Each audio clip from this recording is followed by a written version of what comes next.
That's three things for what's going to be an absolute fantastic matchup between the Bills and the Dolphins. I'll be honest, one of the real privileges of covering the Bills the last few years is you get treated to these high-level games maybe once or twice a year. Normally it's the Chiefs, maybe the Bengals get involved, and I think at least through 3 weeks, the Dolphins have proven they belong in that category.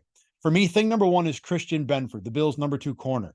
First 3 weeks of the year, he hasn't really been tested. Alan Lazard, Jahan Dotson, whoever the Raiders had for Jacoby Myers, it wasn't really what he's going to see in this game with Tyreek Hill and Jalen Waddle. Look, Benford's been pretty solid through 3 games. Not perfect. He's been beaten a few times. And he's not Trey White. The Bills only have one of that.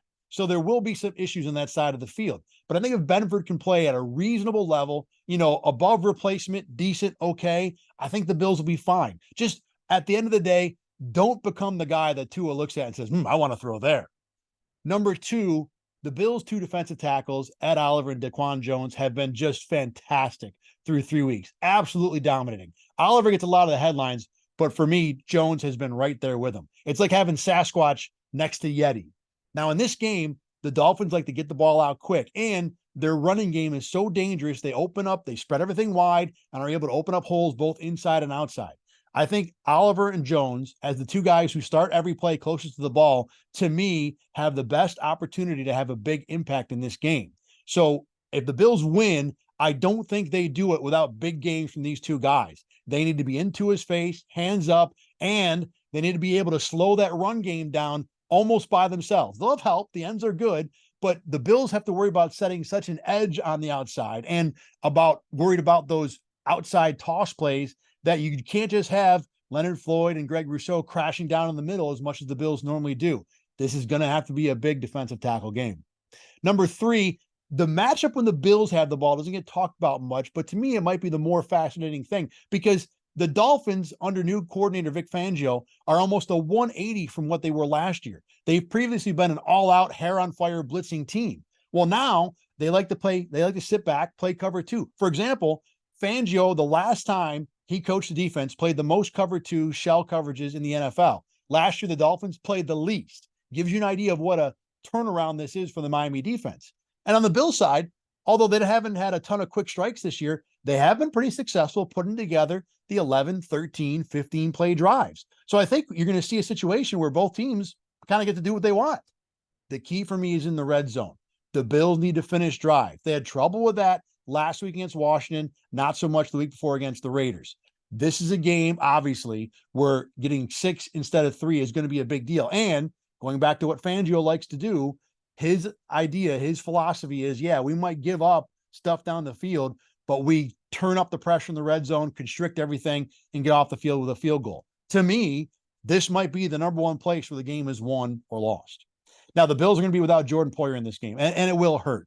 But I'll tell you what, Poyer this year has been a liability when it comes to making open field tackles. He missed one during the preseason in a practice against James Cook in the return of the blue and red at the stadium practice. Missed one against Jalen Warren in the preseason. Missed one against Breece Hall in the season opener. Even last week against Washington, looked bad on a Brian Robinson run. I know there was a blocker there too, so not quite the same thing.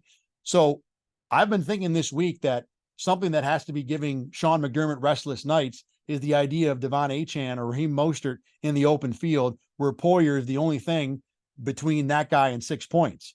Now the Bills won't have to, you'd think, worry about that. I'm not saying Taylor Rapp is some great open field tackler, but I think right now he might be the better player to have in that particular situation.